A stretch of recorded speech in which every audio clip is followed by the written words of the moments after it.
Capítulo 13, verso 7. Y acá nos estamos acordando de vuestros pastores, dice el texto. Acordaos de vuestros pastores, que os hablaron la palabra de Dios. Considerad cuál haya sido el resultado de su conducta e imitad su fe. Jesucristo es el mismo ayer, hoy y por los siglos. No os dejéis llevar de doctrinas diversas y extrañas, porque buena cosa es afirmar el corazón con la gracia, no con viandas, que nunca aprovecharon a los que se han ocupado de ellas. Tenemos un altar del cual no tienen derecho de comer los que sirven al tabernáculo.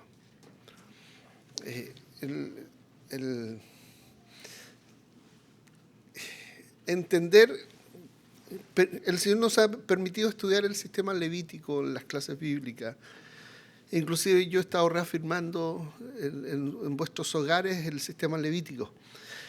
¿Por qué lo he hecho?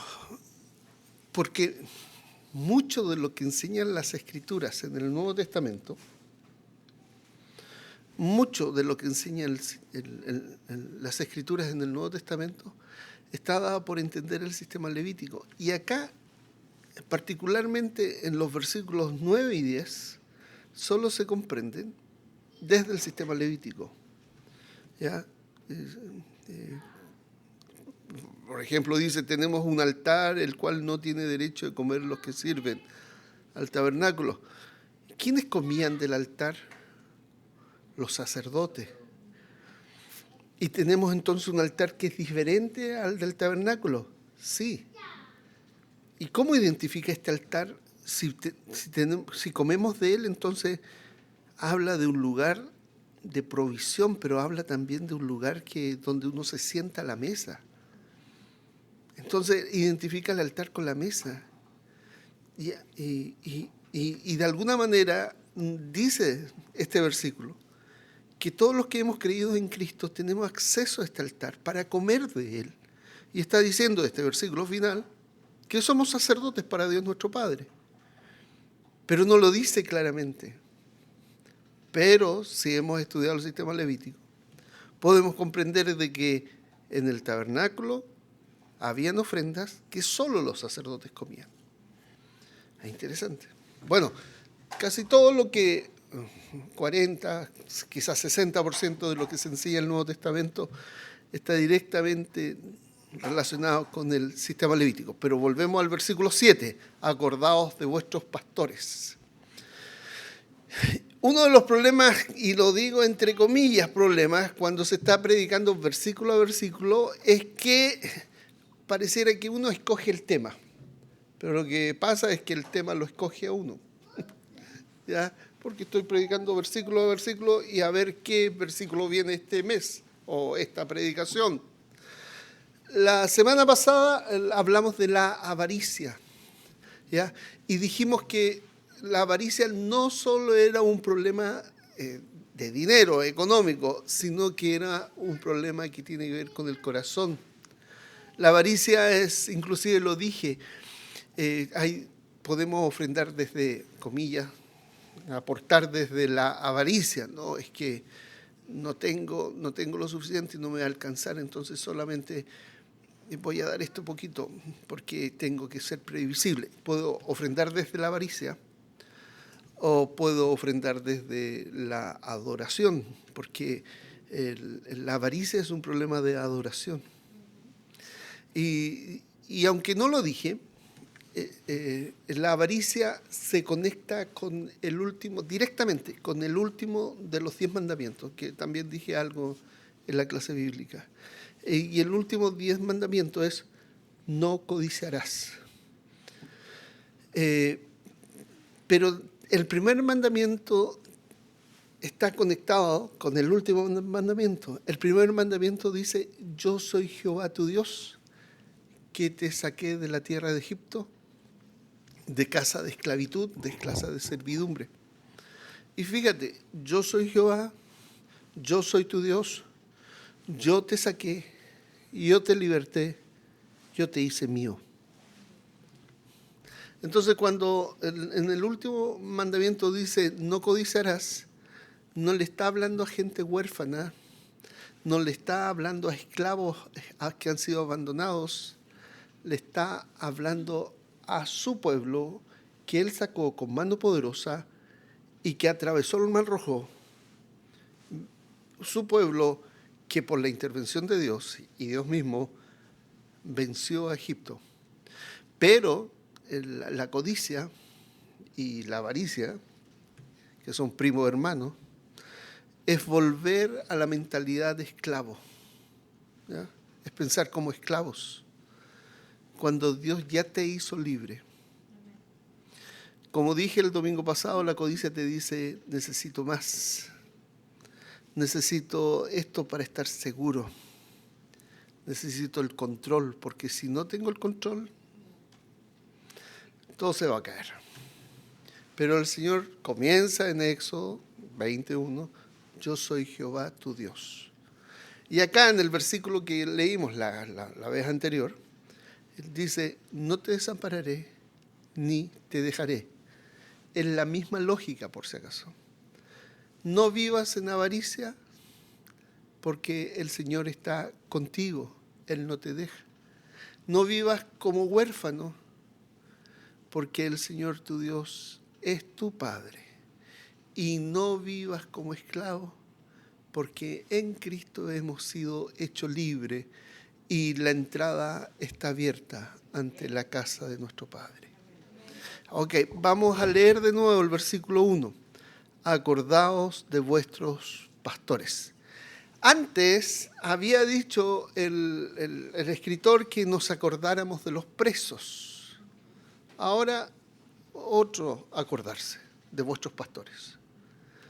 Y aquí tenemos que tener claro que una iglesia ha de tener memoria, ¿ya?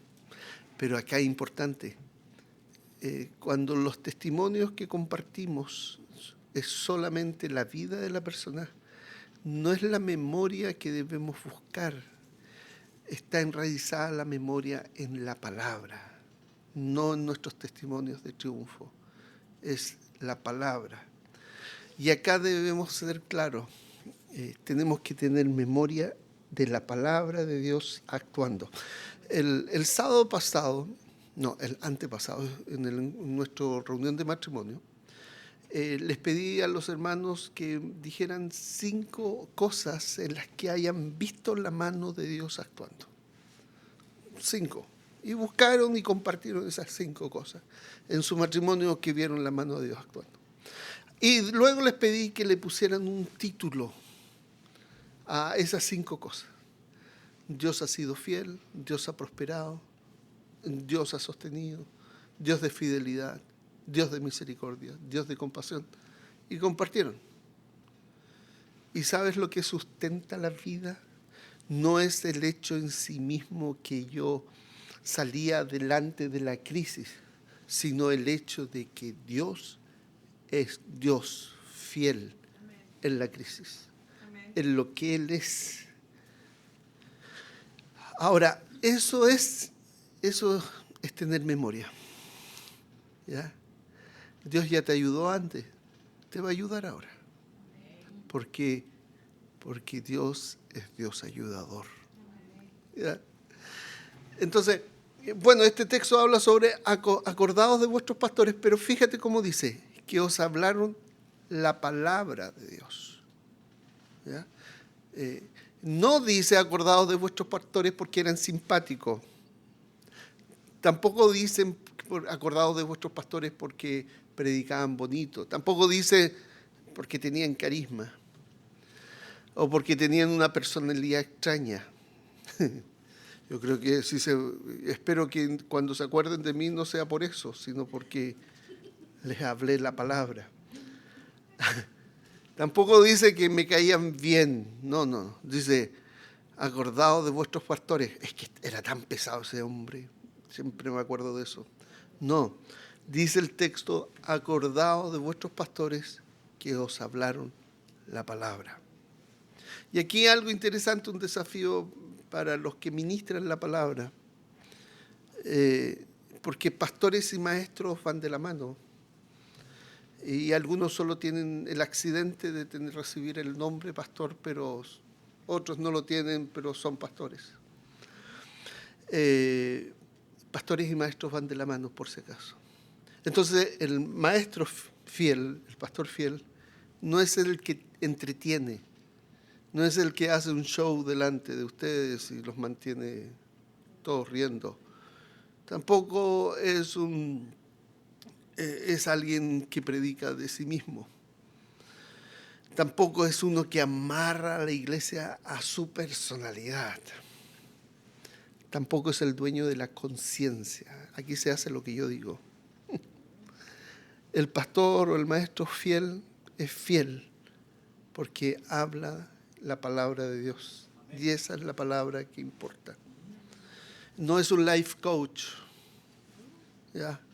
No es alguien que te dice cómo vivir fuera de la palabra, te enraiza en la palabra. Y un hombre, si se dice pastor y no habla la palabra de Dios, si se dice maestro de las Escrituras y no habla, aunque sea simpático, aunque sea muy inteligente, aunque sea con un carisma extraordinario, y aunque uno diga, oh, me gustaría ser como él, y aunque inclusive haga llorar a la gente con todas sus historias, y que los conmueva, pero si no habla la palabra de Dios, porque lo que es el trabajo de un pastor es compartir la palabra. ¿Por qué? Porque somos sostenidos por la palabra del Señor. No somos sostenidos por las historias bonitas que podemos contarnos acerca de las experiencias de la vida que hemos tenido. Es la palabra de Dios la que sostiene nuestras vidas. Entonces, aquí tenemos que tener claro que los hombres pasan, pero la palabra del Señor permanece. Los pastores, en son de broma, me han dicho, va a cumplir 2 años, usted ya se va a ir. Bueno, no, espero que no sea así, a menos que me lleve el Señor. Y me salen una serie de bromas, pero no voy a decirlas, porque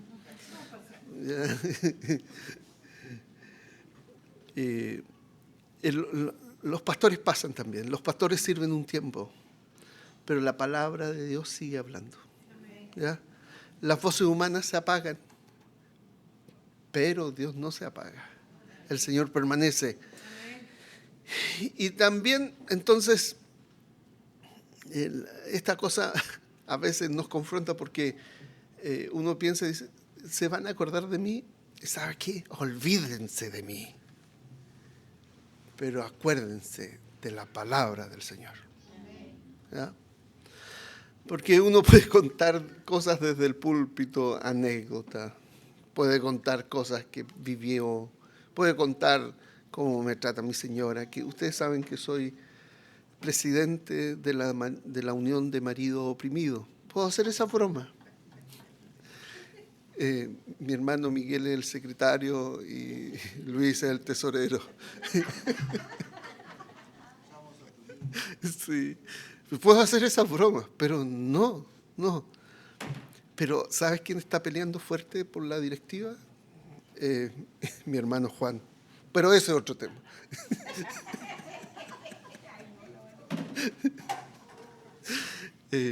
Puedo decir esas bromas, pero no son las que permanecen. ¿Ya? Lo que permanece es la palabra del Señor.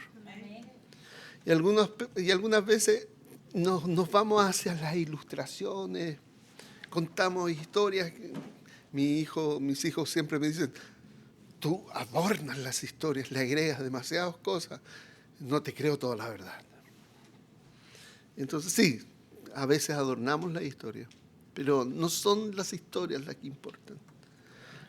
Porque la iglesia no necesita historias de experiencias, necesitamos hermanos y hermanas, necesitamos la palabra de Dios. Entonces el maestro que ha de ser fiel a las Escrituras, hemos de una y otra vez decir, escrito está, escrito está. El Señor dice esto, escrito está. Y hay preguntas que son buenas que tenemos que hacer. ¿Esto viene de la palabra de Dios? ¿Esto nos lleva más a Cristo, a ser más como Él?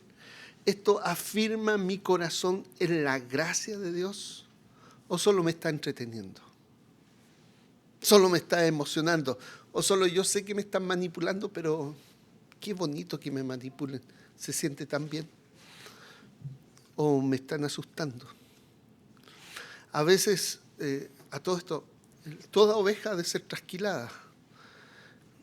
Pero el ser pastor no implica solo trasquilar, por si acaso. Porque a veces confundimos con pastorear con trasquilar. Volvamos a esto. No toda palabra que suena fuerte, entonces, es palabra de Dios. No toda palabra que nos emocione viene del Señor. No toda palabra que usa el nombre de Cristo afirma y nos lleva más hacia Cristo. Entonces, esta expresión, acordaos de vuestros pastores que os hablaron la palabra de Dios. Y luego, fíjate cómo continúa el versículo. Considerad cuál haya sido el resultado de su conducta e imitad su fe. No solo dice que se acuerden de las enseñanzas, sino que también dice, miren cómo caminaron.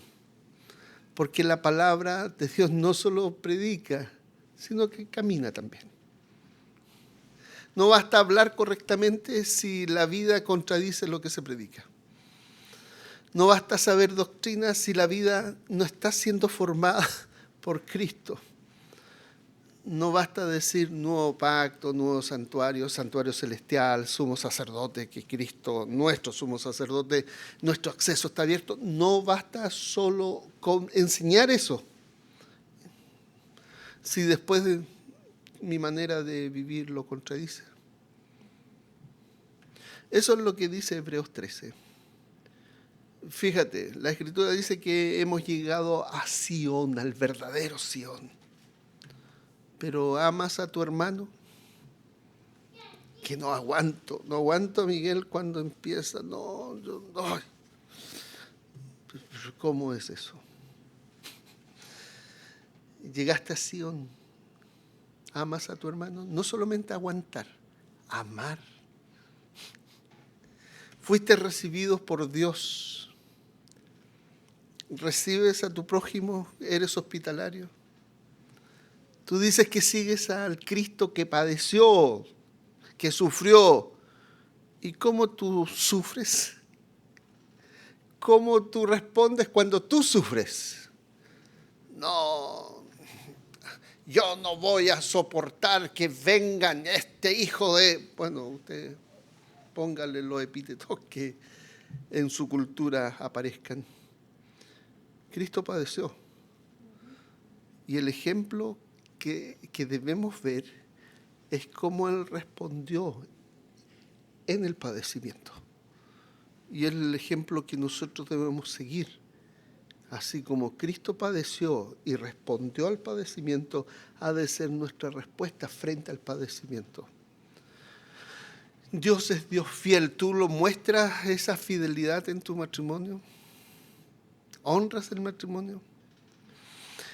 Tú dices que el Señor no te deja, no te desampara, pero vives en avaricia. ¿Ofrendas como Dios te habló en tu corazón u ofrendas desde la avaricia? Es que me va a faltar. Ok, eso es una ofrenda desde la avaricia. Yeah. Es que, bueno, no importa. Tú dices que tienes la palabra, pero no te dejas llevar por esa palabra. O cualquier palabra que te escucha te mueve como un viento en el mar a la nave de vela. Sopla para allá, se va para allá. Sopla para acá, se va para allá. Acá, siempre me acuerdo, hay un chiste que dice, ¿usted cree que su esposa le va a hacer caso? No le hizo caso ni a Dios, le va a hacer caso a usted. Hablando de Adán y Eva. Eso nos pasa. Si no podemos someternos a Dios, ¿cómo nos vamos a someter a nuestro prójimo? Bueno, si se dan cuenta, Hebreos, la carta a los Hebreos es muy práctica. Considerad, dice el texto, cuál haya sido el resultado de su conducta. Ok, el hombre enseñó y vivió conforme a lo que enseñó. Fue coherente, hubo integridad entre sus dichos y sus hechos. Eso está hablando. Eso es un buen pastor. Miren el fruto, miren el camino, miren la dirección de su camino, miren cómo su fe se vio preservada. Miren si esa fe llegó hasta el final. Y después de eso, o sea, si el hombre fue coherente, imiten su fe, dice el texto. No dice imiten su personalidad. No dice imiten su tono de hablar, sus chistes. No dice que imiten sus gestos. En mi larga o corta vida evangélica, a veces veo hombres que imitan a otros predicadores y uno dice, no, ese no es discípulo, es clon. ¿Por qué? Porque terminan imitando todo. El cómo predica, cómo habla, hasta las bromas que hace, la forma de sentarse, de pararse, de vestirse. Imitan su carácter, imitan su cultura, imitan todo, la impostura de la voz. No, acá el texto dice, imiten su fe. Así que pobre de ustedes si encuentro a alguien predicando y haciendo los mismos chistes míos. No creo que se atrevan. Porque la iglesia no necesita copiar personalidades, no necesitan imitar la forma, necesitan imitar la fe, porque la fe está enraizada en Cristo. Imiten la fe de aquellos que siguieron a Cristo.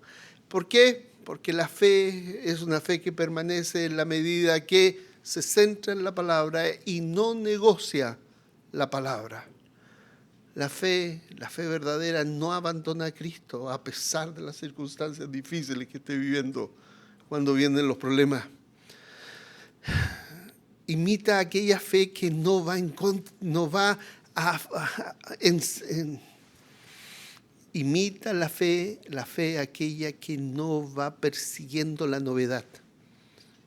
En esa iglesia, cuando tú oras, se caen la gente. Vamos a verla. Sí. Es verdad. En esa iglesia los hermanos están prosperando. Vamos allá. Se nota. O sea, las camionetas que tienen son grandes. ¿Ya? Se nota. Entonces vamos allá para ser como ellos. No. La fe se imita. No sé, yo ando buscando. Entonces imiten la fe que en la escasez dice, el Señor es mi ayudador. Imiten la fe en la que en la abundancia no se olvida de Dios. Imiten la fe que cuando alguien sufre, cuando está sufriendo, sigue mirando a Jesús. Imiten la fe que llega al final y todavía dice, Cristo es suficiente. Esa fe se imita. Pero insisto, los pastores no son el centro. Y por eso inmediatamente dice, después fíjate lo que dice el texto. Jesucristo es el mismo ayer, hoy y por los siglos. A veces usamos esta frase para decir, el Señor sigue sanando. Es verdad, sigue sanando, pero descontextualizamos este versículo de lo que viene explicando. El texto había dicho antes, en Hebreos 12, puesto los ojos en Jesús, el autor y consumador de la fe. Después, más adelante, dice, sin santidad nadie verá al Señor. O sea, sin santidad no voy a poder poner los ojos en Jesús. Y aquí, cuando habla de la palabra y de imitar a los pastores en su fe, ¿Por qué de imitar a los pastores en su fe y considerar la palabra que se han enseñado? Porque Jesucristo no cambia. Es el mismo ayer, hoy y siempre. Y lo que vieron en los otros hombres de fe que se sustentaron en la palabra de Dios, lo podrán ver en ustedes. La palabra de Cristo no varía. Cristo es poderoso, Cristo levanta, Cristo restaura, Cristo sigue actuando. Pero vuelvo a decir, la frase tiene una conexión directa con esta. Acuérdense, después de este versículo, acuérdense de sus pastores que le hablaron la palabra de Dios. Miren el resultado de su conducta e imiten su fe. Cristo es el mismo ayer, hoy y siempre. Esa es la conexión. ¿Ya? La palabra. Porque los pastores pasan, pero Cristo permanece. Los pastores fieles o los maestros fieles se mueren. Cristo no muere, porque Él murió y resucitó. Las generaciones cambian, Cristo no cambia. Y entonces, inclusive la iglesia puede cambiar de etapa, ¿ya? Los desafíos son diferentes, podemos cambiar hasta de nombre. Pero la iglesia se sustenta en aquel que no cambia. Los problemas pueden cambiar de nombre, ¿eh? A todo esto, hijos pequeños, problemas pequeños. Ustedes saben lo que sigue, ¿ya? Ashley, me encantaría tener los problemas pequeños que tú tienes. Hijos grandes, problemas grandes. El gobierno cambia. ¿Ya? El presidente de hoy día, hasta el presidente de hoy día cambió, siendo el mismo, que es diferente a la administración anterior. Pero Cristo no cambia, es el mismo siempre, ayer, hoy y siempre. Las modas cambian, pero Cristo no cambia. A todo esto, las doctrinas extrañas aparecen, hacen ruido, atraen gente, se ponen de moda y después desaparecen. Y después luego vuelven a aparecer con otro nombre. Pero Cristo no cambia, Jesucristo es el mismo ayer, hoy, siempre y por los siglos. Y esto debe no solamente ser un consuelo, sino que ser una advertencia.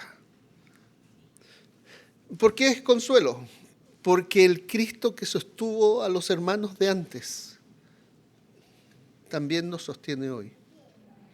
¿Tú crees que lo que tú estás viviendo es la primera vez que Dios tiene que sustentar a alguien en tu situación? Entonces, el Cristo que sostuvo a aquellas personas que estuvieron en similares o peores problemas que los tuyos, es el mismo Cristo que sostiene hoy.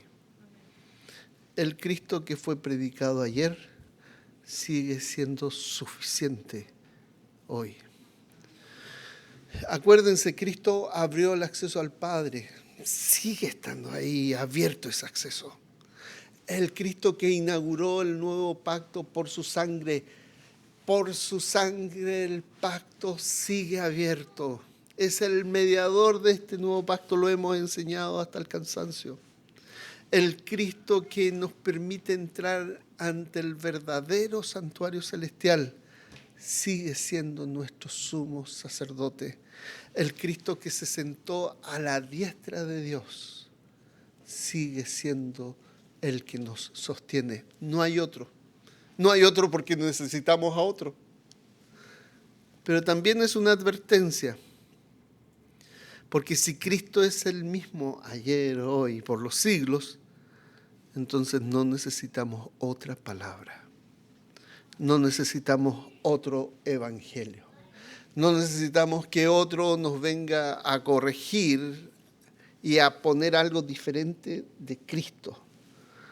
No necesitamos una nueva doctrina que venga a decirnos, Cristo está bien, pero te falta esto. ¿Qué te falta? Es que Cristo está incompleto, te falta Pon el libro que tú quieras, el libro de Mormón, el otro evangelio, para que puedas entender el evangelio. O, como dijo nuestro hermano, los testigos de Jehová y su nueva versión de la Biblia y su atalaya y todo lo demás. No, Cristo es suficiente. ¿Ya? Cristo no necesita ser actualizado. Cristo no pasa de moda. Cristo fue suficiente para los primeros creyentes, pero insuficiente para nosotros. No. De ninguna manera. Cristo es suficiente. Jesucristo es el mismo ayer, hoy y por los siglos. Y si Cristo es el mismo, su palabra sigue siendo suficiente.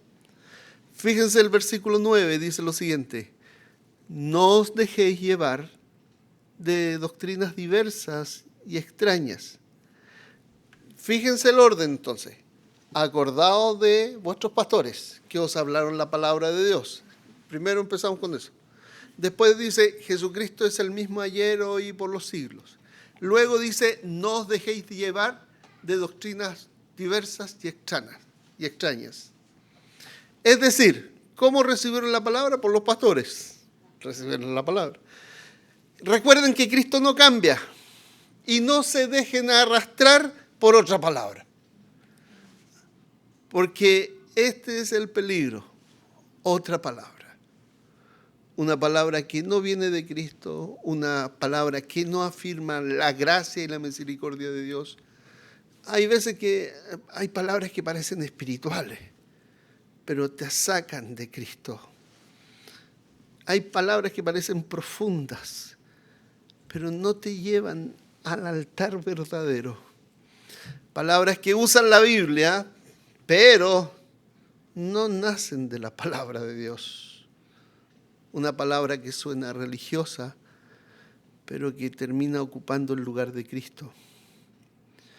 Fíjense de nuevo lo que dice. El texto dice, no os dejéis llevar. Mi hermano Miguel utiliza la expresión de tenemos virgencitas que renunciar. Si tú vienes del mundo católico, tú vas a entender que lo que más le cuesta a un católico es renunciar a su virgen. ¿Ya? Y tienen que renunciar a la virgen. Pero si vienes del mundo evangélico, también los evangélicos tenemos vírgenes que tenemos que renunciar. Y ni siquiera nos damos cuenta.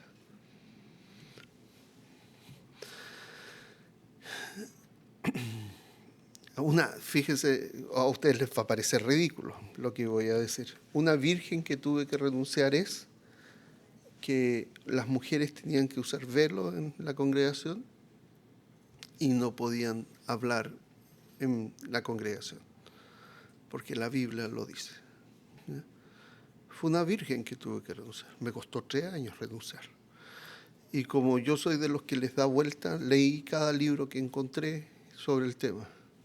Durante 3 años me puse obsesivo. Entonces finalmente dije, ya, esta es la respuesta. Renuncié a esa virgen.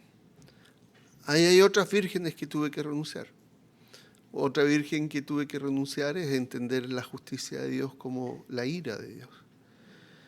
Y cuando comprendí que la justicia de Dios era su fidelidad a la relación, por la relación misma, su fidelidad a sus promesas, entonces eso cambió mi mirada. Y cuando renunciamos a estas vírgenes, Dios nos permite entender otras cosas. El problema es que no estamos dispuestos a renunciar a nuestras propias vírgenes.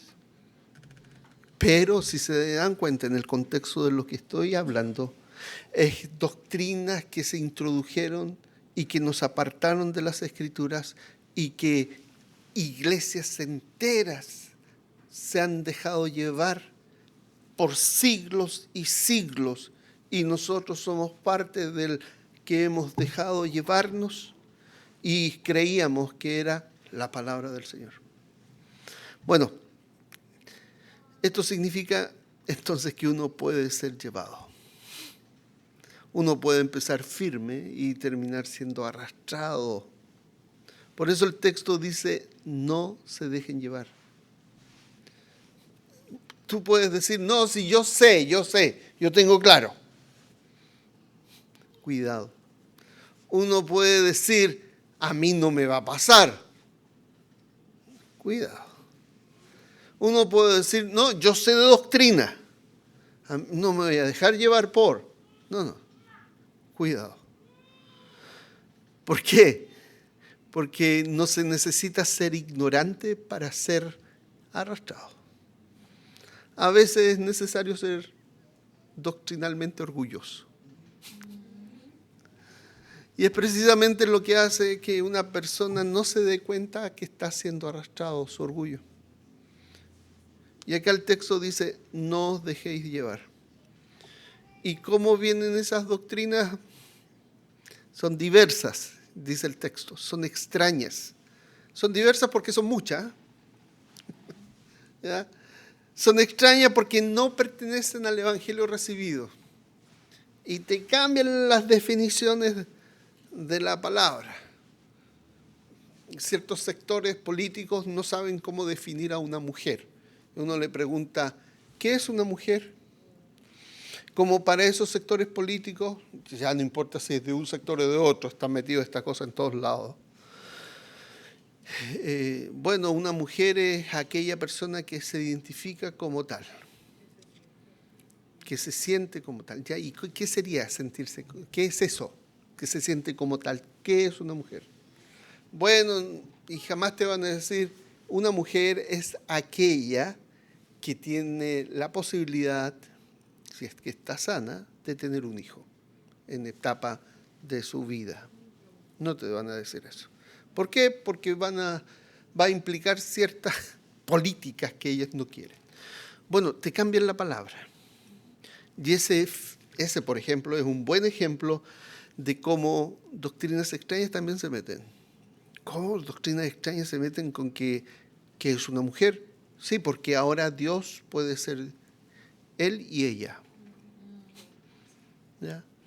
Entonces puede ser Dios Padre y Dios Madre a la vez. ¿Ya? Entonces uno dice, ya, ¿y este qué fumó? Entonces, hay diversas doctrinas y son extrañas. Son diversas porque son muchas. Y son extrañas porque no pertenecen al Evangelio. Y la doctrina extraña no siempre llega diciendo abandona a Cristo. ¿Eh? No, a veces llega diciendo Cristo sí, pero necesita esta regla. Necesitas esta comida, necesitas este rito, necesitas esta cobertura. Si tú no estás bajo mi cobertura, entonces así yo te puedo manipular. Entonces necesitas esta experiencia. Tú no hablas en lengua, yo hablo en lengua. Yo soy más espiritual porque hablo en lenguas. Tú no hablas. ¿Quieres llegar a mi nivel? Yo te puedo enseñar. Cuando tú haces esas diferencias entre un hermano y otro hermano, doctrinas extrañas.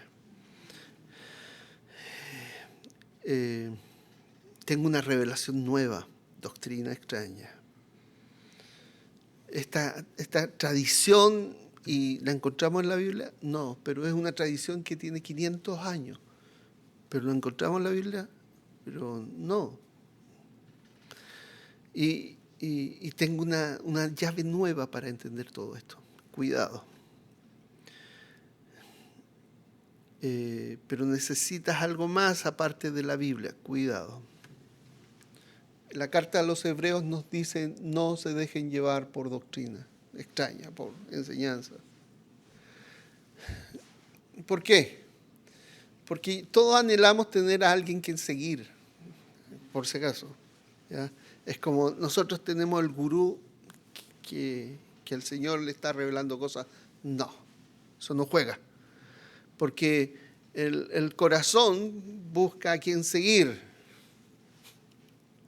Y no hemos entendido que a quien tenemos que seguir es a Cristo. Porque queremos seguridad.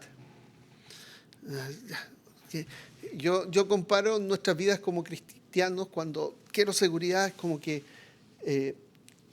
yo me pusieron una estructura y yo me agarro de ella como si fueran fierros y yo estoy firme porque estoy agarrado de ella.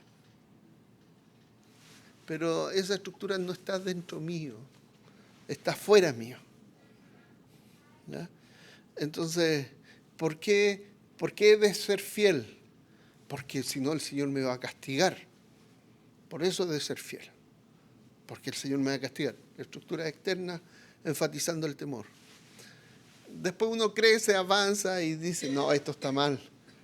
Yo he de ser fiel porque el Señor es fiel conmigo. Y ahora está en el corazón. No está afuera, no está dependiendo de... Tú tienes que diezmar, porque la Biblia dice que tú tienes que diezmar. Y después entiendes, yo quiero ofrendar, y le puedo llamar diezmo, porque el Señor se ofrendó todo a sí mismo. Y ahora nace del corazón. Pero si tú tienes estructuras rígidas fuera, es diferente. Pero bueno, las estructuras hablan de querer tener el control, buscar seguridad, tener garantías. Pero cuando son del corazón es como decir, Dios está haciéndome crecer. Ok. Y aquí llegamos a un texto que lo vamos a dejar para la próxima predicación, si Dios así lo quiere, que va a hablar acerca del altar y que lo tomé al principio. Pero, hermanos queridos, lo que quiero enfatizar es que si es que pueden tomar algo de mí, no son mis chistes. Está claro, ¿cierto? Sino la palabra del Señor. Esa no cambia, permanece para siempre.